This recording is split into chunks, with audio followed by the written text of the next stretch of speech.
Something happens when learners look at a working solution and compare it to what they wrote. The gap feels huge, and the instinct is to think, I'm not good enough. I don't understand this well enough. But that's almost never the real reason. Coding is not about typing, the typing is the last 10%. What comes before it is the invisible work, the thinking, the planning, the logic building that happens before a single character is entered. What people see when they look at a code is the visible layer, the syntax, the brackets, the function names. That part looks like it's the job. It's not.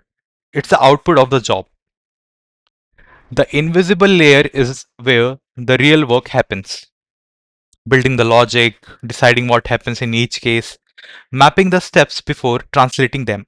Most learners skip this layer entirely and jump straight to the typing.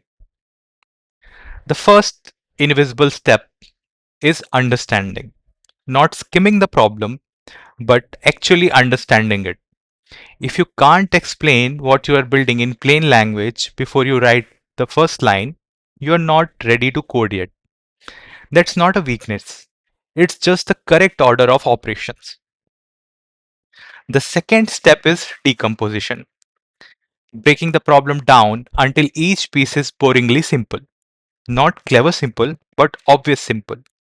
If any piece still feels like a leap, it needs to be broken further.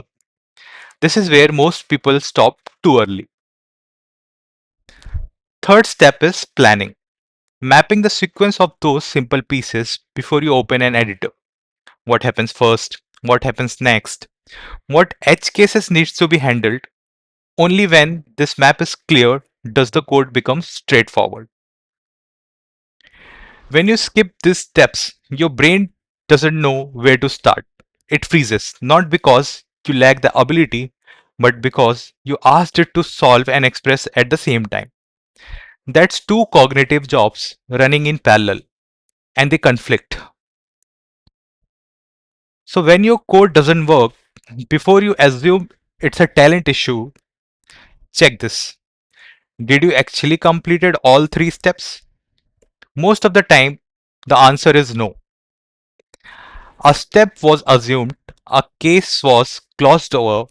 That's a system failure, not a personal one. Focus on the invisible. The visible part, the code, takes care of itself when the invisible part is done right. The skipped steps are always there. Your job is to surface them before they surface as bugs.